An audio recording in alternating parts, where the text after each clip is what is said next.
Welcome to your daily dose of tea. Potentially more daily, but at the very least, a dose of tea. And not even really a dose of me, just a dose of the reads that I happen to be doing through. So, got some good stuff for you today, as always. I'm gonna jump right in with some good old City Lights 60th Anniversary Edition Pocket Poets Anthology.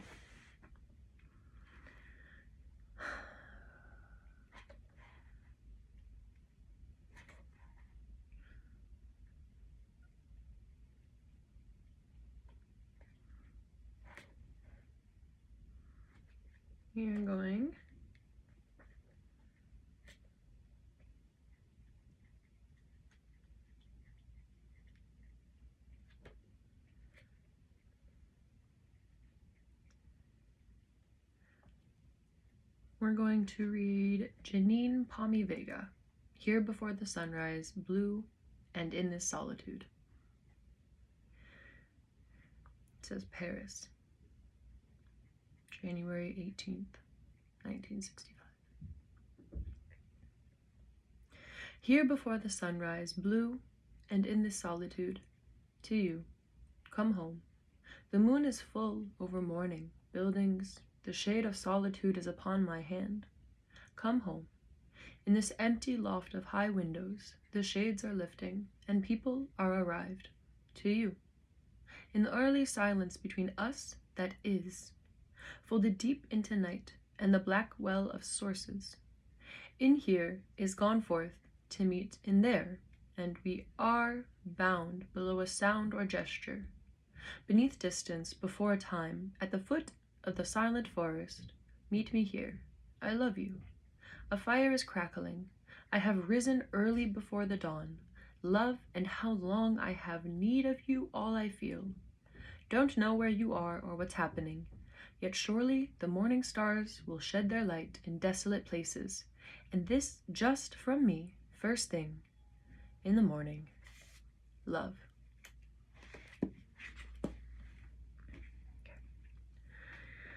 You're going to jump in to another Jacobin issue. This is number 41, spring 2021, called The Ruling Class.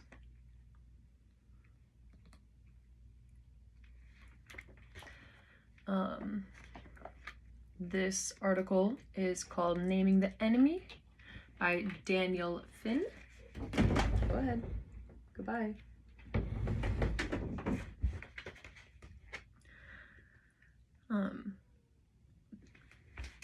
The greatest trick the ruling class ever pulled was convincing the world it didn't exist. In the 19th century, supporters and opponents of capitalism both agreed that the system couldn't survive universal suffrage. But the triumph of liberal democracy has made it easier for the ruling class to hide in plain sight, at least in the centers of developed capitalism. Their social power is immense and often overwhelming, but mainstream political theory barely acknowledges their existence. Before the rise of industrial capitalism, it was easy to say who the rulers were. Feudal aristocrats with vast land holdings exercised power directly, with a monarch or emperor at the apex of the state. Republics were rare, democracies non-existent. Capitalist industrialization created new classes that demanded a role in political life. The modern bourgeoisie wanted a say in how things were run, but they didn't want their workers to have the same right. For a long time, representative government came with all kinds of restrictions and safeguards to keep the masses away from decision-making.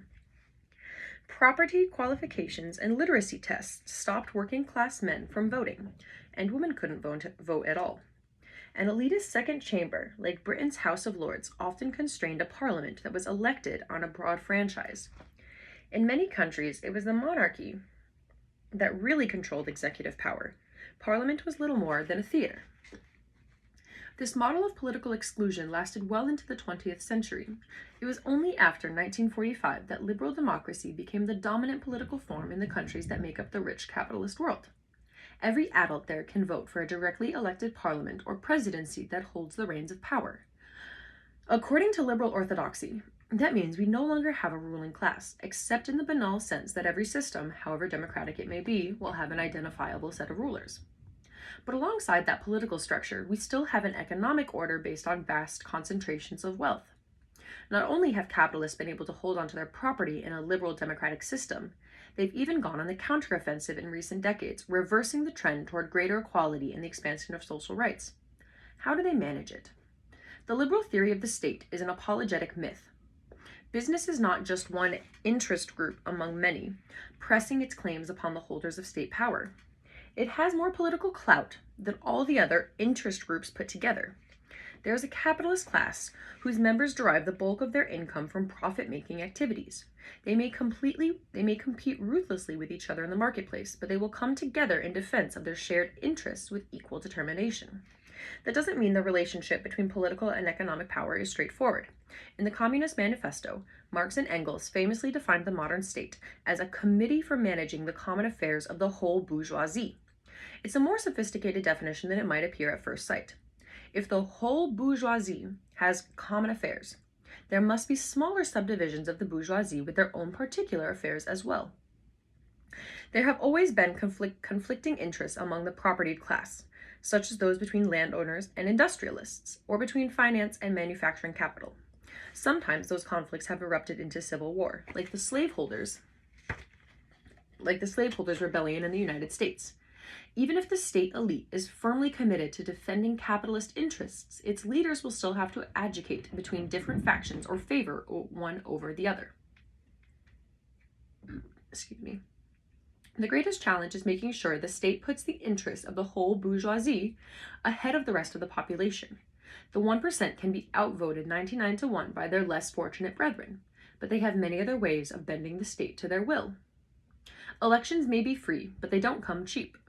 The corruption of the political process takes many different forms. Lavish corporate funding is available for parties and politicians that sing the right tune. Business tycoons control the means of communication and use it to push their own political line, denying people access to critical information and perspectives. Sometimes capitalists decide to cut out the middleman, using their fortunes and media empires to run for election themselves. Michael Bloomberg's intervention in the 2020 Democratic primary made him the latest in a long list of political entrepreneurs. Capitalist elites also exercise influence over the votes after the votes are counted. This can take relatively subtle forms, with the deployment of lobbyists to shape legislation and shoot down any measures that might compromise profit margins. If the government doesn't back down in the face of such pressure, cruder weapons of persuasion are available. The threat of capital flight and investment strikes.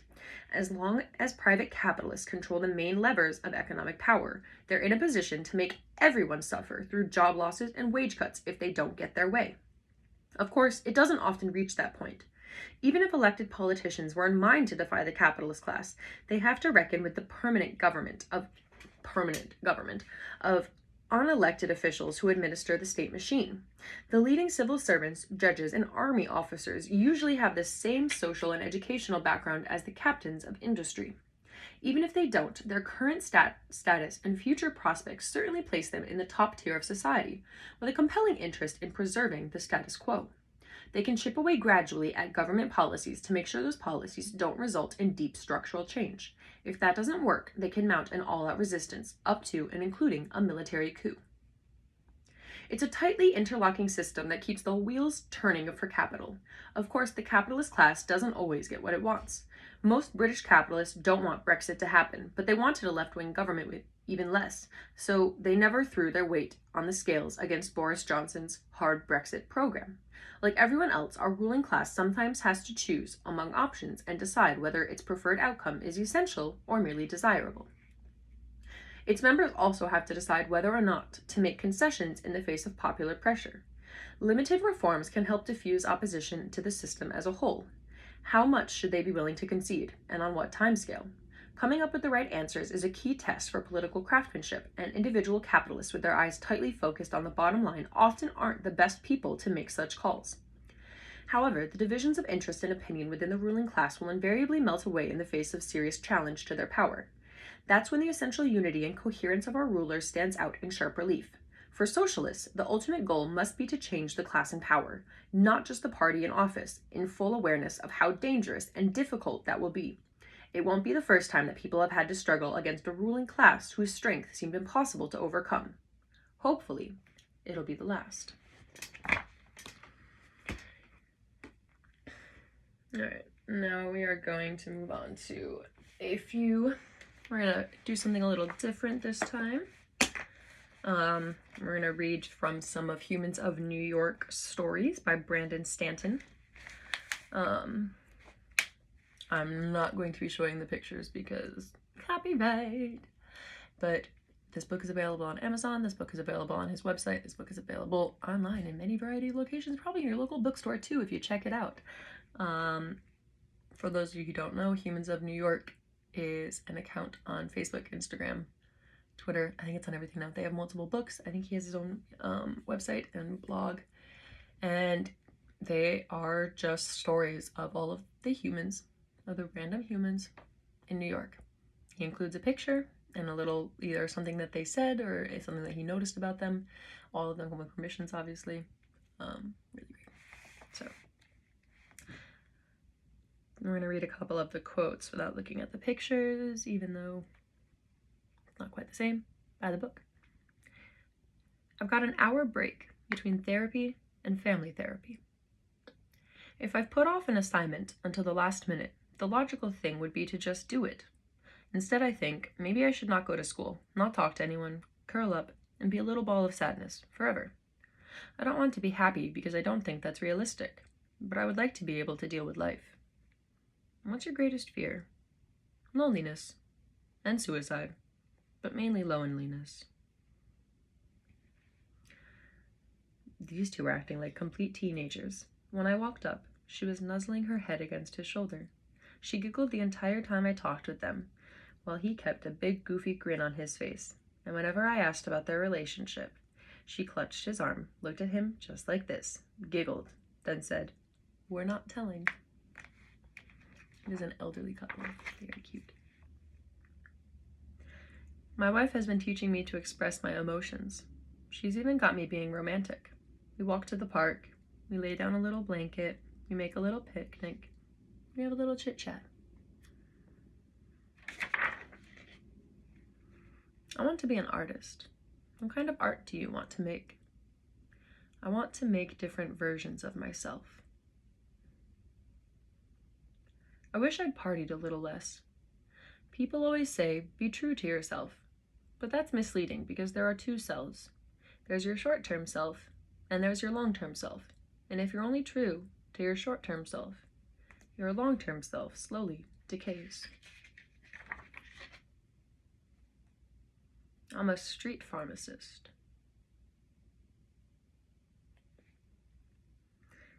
I tend to be cynical about a lot of things, but Maya Angelou is somebody that no matter how much I pick her apart, she still has integrity. She was a victim of incest and rape, and she worked as a stripper.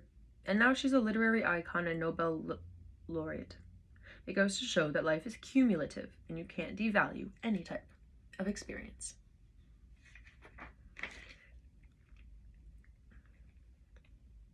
When you live here, you don't have too many fears. You've seen pretty much everything that life can throw at you. When I was 9, I saw a guy get pushed off the roof of the building right there. Who's influenced you the most in your life? My principal, Miss Lopez. When we get in trouble, she doesn't suspend us. She calls us to her office and explains to us how society was built down around us. And she teaches us that each time somebody fails out of school, a new jail cell gets built. And one time she made every student stand up, one at a time, and she told each one of us that we matter.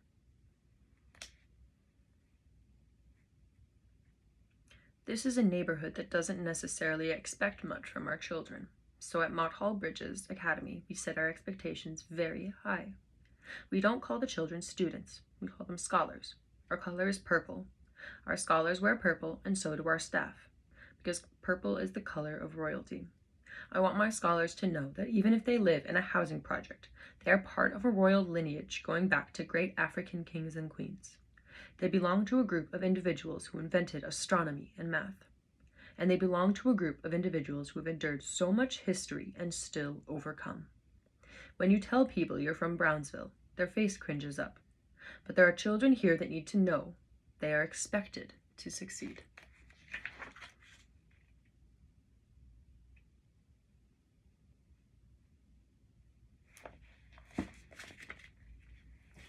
Okay.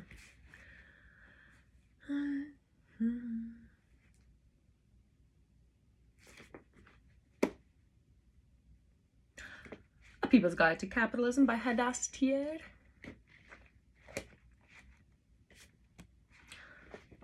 We are still talking about the labor theory of value, and we are now on a marginally useless theory. The predominant explanation of value in mainstream economics today is the neoclassical theory of marginalism. It assumes that a commodity's wealth is determined by laws of supply and demand, mediated by what they term marginal utility. This theory argues that value is established on the one hand by individuals maximizing the amount of utility or benefit that they get from purchasing a good, and on the other hand, a corporation maximizing the amount of profit they can achieve through producing and selling those goods. Where these two values meet determines the cost of a product. To understand the logic of decision-making in the marginalist model, we look at an economy with just two actors, a buyer and a seller. Roughly speaking, the basic premise of marginal utility is that consumers demand goods in order to gain maximum benefits from their use. A thirsty person wants a bottle of water in order to quench her thirst. The more bottles of water our thirsty friend buys, the more thirst-quenching utility she gains. However, at a certain point, as she gets to feeling more hydrated, each additional bottle of water brings in diminishing returns. While she may have been willing to pay $2.50 or $3, desperate for that first bottle of water, by the third bottle, she's unlikely to pay more than $1. And by the sixth bottle, doubtless that she would pay anything at all, thus reaching maximum utility. If we were to chart the amount of money she is willing to spend on bottles of water, we could construct a demand curve. One of the early theoreticians of marginal utility, Stanley Jevons, explained, "Repeated reflection and inquiry has led me to the somewhat novel opinion that value depends entirely upon utility." I can't.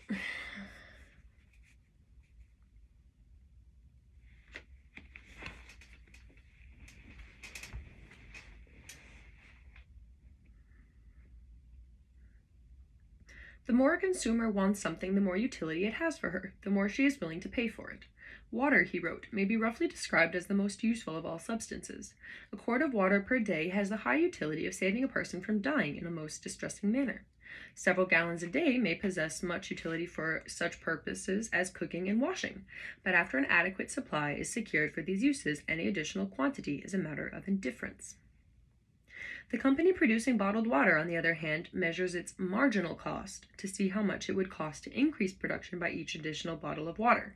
The marginal cost, then, is the cost of producing one more unit of a commodity. It would include any additional costs, more labor power, more equipment, or factory space for the next additional unit. Plotting the cost of production for each additional unit allows us to construct a supply curve. And where the supply curve and the demand curve meet, we find an equilibrium for prices and quantities of goods produced. There are some complicated assumptions involved in going from the two-actor market to the infinite-actor market of the world of perfect competition, but this simple outline gets to the heart of neoclassical logic. Unfortunately, this theory raises more questions than it answers. First, the supply curve assumes that the marginal costs of production rise for every output increase. In their model, production costs keep rising, and therefore the only factor that can lead a capitalist to increase production levels would be generating higher income from demand. In reality, as we'll discuss in Chapter 5, this is a faulty claim, as scaling up production usually increases efficiency and reduces the cost of production per item. Perhaps more fundamentally troubling to the neoclassical model is that marginalists assume that their model works equally for the commodity of labor power. But labor power is a special commodity under capitalism, and workers, the sellers of that commodity, operate with a different set of motivations. Under capitalism, workers are given the choice to work or starve. This is a pretty big difference from a company selling water bottles, which can decide to simply walk away from a transaction and not sell if the price drops too low. Depending on the state of the labor market and the level of class struggle, workers' ability to walk away from such a transaction can be very limited. Given the fact that most people living in our society spend our waking lives producing and selling our labor power as our only commodity, this is a pretty serious flaw in the neoclassical logic. Above all, the neoclassical theory conveniently assumes that values are not determined by labor time, but by subjective valuations and desires. Capitalism is reduced, in sum, to individual behaviors and decisions. In this paradigm, explained Marxist blogger Brendan Cooney, rather than a theory of classes, we have a theory of pure individuals, all seen as equals in the market. This shift in bourgeois economics was a deliberate attempt to undermine the labor theory of value. Classical economics was developed during capitalism's infancy, before class struggles were seen as a threat to the new order. Neoclassical economics, on the other hand, afraid of growing working class power, degenerated into apologetics. As one economist expressed it in 1832, that labor is the sole source of wealth seems to be a doctrine as dangerous as it is false, as it unhappily affords a handle to those who would represent all property as belonging to the working classes, and the share which is received by others as a robbery or fraud upon them. Marx and Engels dismissed marginal utility as just a fancy way of saying that value is determined by supply and demand. Prices go up when demand increases and go down when supply increases. The fashionable theory just now here is that of Stanley Jevons, wrote Engels at the time, according to which value is determined by utility and on the other hand by the limit of supply, i.e. the cost of production, which is merely a confused and circuitous way of saying that value is determined by supply and demand. Vulgar economy everywhere.